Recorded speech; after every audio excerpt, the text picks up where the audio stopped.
As humans, we consume material things all the time. We like to shop. Some of us more than others, and for different reasons too.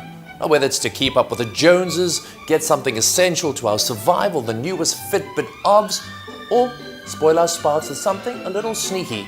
In that case, viva the option to delete search histories, viva. But whatever the case, what makes us go with these wild and wacky buying decisions? Except for water cooler gossip, word on the social media street is WhatsApp shows the most prevalence for content sharing, with the rest of the platforms chomping at the bit for more airtime. WhatsApp at 30% tops the list of favorite social media networks for content sharing. Now, this is followed by Facebook at 28%, Instagram at 11%, and Twitter at 9%. How likely are you to recommend something awesome to a family member, friend, or colleague? Now, let's face it. If we've purchased something we like, we talk about it. And if we purchase something we don't like, we talk about it for days, especially if it's something pricey. Now, 48% of us will tell anyone prepared to listen if we feel we've been cheated by a luxury brand, with 56% of us likely to recommend a phone or an iPhone. Now, you've heard it all before. That guy, please, my friend, take my word for it, don't go to that store. I took my iPhone in there for repairs and they gave me back a Nokia. Okay, look. It was my Nokia, but I asked them very specifically for an iPhone.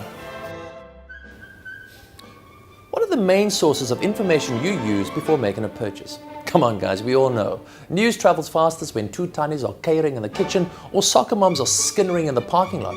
Word of mouth tops the charts when it comes to information sources. Sure, there are other old school and new school reliable sources, but generally, you trust your Chinas and your Chinas more than anything else. At what stages of life have you considered or would you consider a new purchase or a brand upgrade? Maybe the house with a white picket fence, SUV to go with the 2.5 kids. Now, when I left university, I went traveling for 4 years.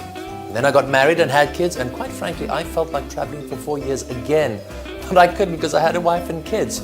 So what I did was I upgraded my car from a standard hatchback to a two-door convertible, also known as midlife crisis.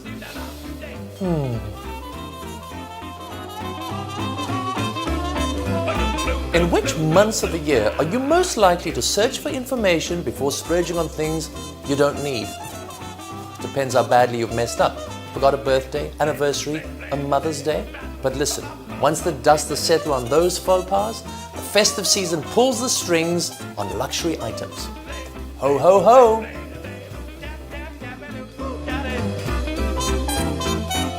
Purchasing habits in the week like dieting. You start off well, then slowly lose all self-control. Then come Sunday, you're broke. Now that's a pretty good analogy if we look at the stats. You see, Friday and Saturday shows the most splurge when it comes to restaurants and dining.